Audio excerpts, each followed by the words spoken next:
Vodilna ekipa lige je tokrat doma pričakala nogometaše Krškega, novinca v prvi ligi, ki je dobro štartalo z 2 zmagama, zdaj pa nekoliko slabše v nadaljevanju. Gorica pa je še vedno prva, imajo namreč 5 zaporednih zmag in še vedno beležijo začetek sezone, ki je za njih dobesedno sanjski.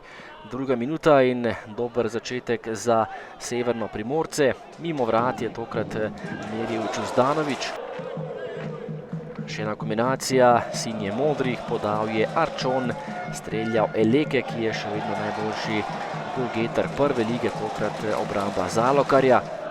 7. minuta in izjemna kombinacija, izjemno preigravanje Eleke, ki je potegnil pred vrata in našel povsem samega Nuniča, ki mu ni bilo težko premagati vratarja Zalokarja za prednost Gorice 1:0. Natančen in lep strel Nuniča, potem le samostojnem prodoru Elekeja, res lepa kombinacija, na koncu tudi gol v mreži gostujoče ekipe.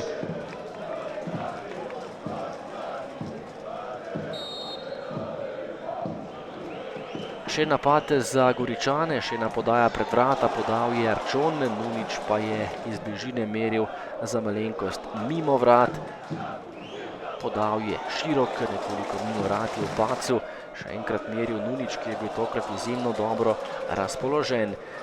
Tole pa je že nova akcija in povišanje prednosti, tokrat je podal Đuzdanović in še 3. gol Nuniča v letošnji sezoni, 2. na tekmi, izjemno razpoložen je bil, tole je bil še 2. gol Nuniča in povišanje prednosti na 2:0.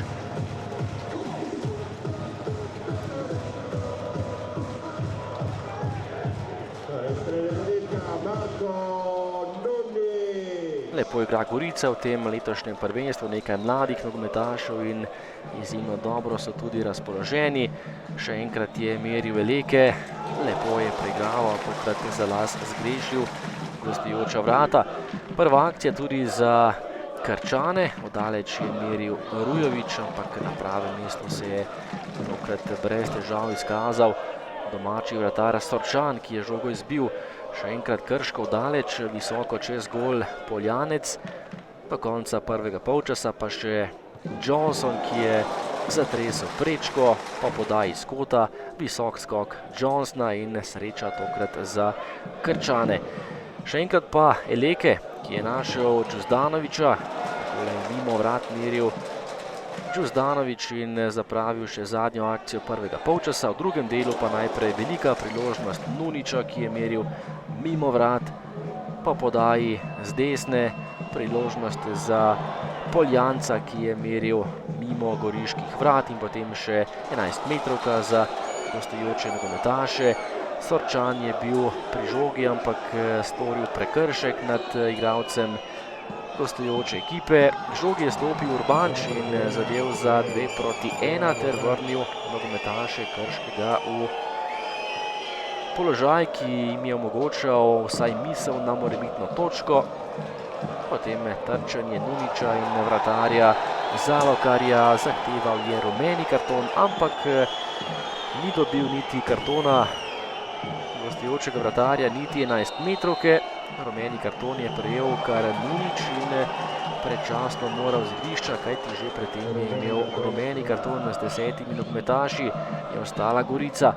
Tole pa je gol za 3:1, Đuzdanović je podal pred vrata, nihče se žoge ni dotaknil in žoga je zaplavala v mrežo. 3. gol v mreži Zalokarja za povišanje goriške prednosti. Tekma je s tem skoraj da bila odločena, do konca tekme ostalo še manj kot 20 minut. Do konca dvoboja so napadli še gostujoči nogometaši za morebitno znižanje zaostanka ali pa točko, ampak tole je bil strel Volariča. Sorčan je žogo uspel izbiti in Gorica je še naprej v izjemni formi, 6. zaporedna zmaga in še naprej prvo mesto na lestvici prve lige. Mislim, da smo super klapa, vsako tekmo gremo z veliko željo, agresijo, igramo napadalen nogomet, atraktiven tudi za gledalce, mislim, da povsem zaslužena zmaga danes. Ja, mi smo prišli v Gorico igrati, mislim, da smo se pripravili dobro, ampak enostavno domači so pokazali odlično kvaliteto v fazi napada, oba napadalca, kreativni vezisti. Enostavno so bili za nas prehitri, dali 2 gola, tako da potem se je bilo težko vrniti v tekmo. Vseeno smo poskušali, dali gol, imeli še cel kup nekih šans, na koncu mislim, da je rezultat realen. Mislim, da smo igrali odprto, kombinatorno, žal pa, tako kot sem rekel, domača ekipa v fazi napada je izjemno kvalitetna.